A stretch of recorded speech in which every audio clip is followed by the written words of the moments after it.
This is the plague with which the Lord will strike all the nations that fought against Jerusalem. Their flesh will rot while they are still standing on their feet.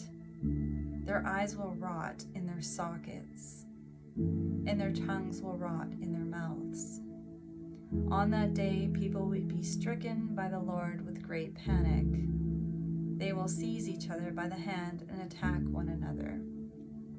Judah too will fight at Jerusalem. The wealth of all the surrounding nations will be collected. Great quantities of gold and silver and clothing. A similar plague will strike the horses and mules, the camels and donkeys, and all the animals in those camps.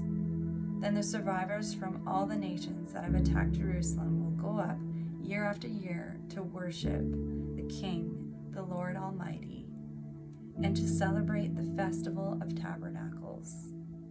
If any of the peoples of the earth do not go up to Jerusalem to worship the King, the Lord Almighty, they will have no rain. If the Egyptian people do not go up and take part, they will have no rain. The Lord will bring on them the plague he inflicts on the nations that do not go up to celebrate the Festival of Tabernacles. This will be the punishment of Egypt and the punishment of all the nations that do not go up to celebrate the Festival of Tabernacles.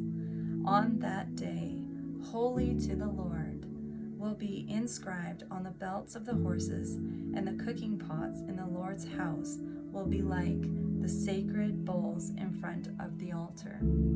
Every pot in Jerusalem and Judah will be holy to the Lord Almighty, and all who come to sacrifice will take some of the pots and cook in them. And on that day, there will no longer be a Canaanite in the house of the Lord Almighty.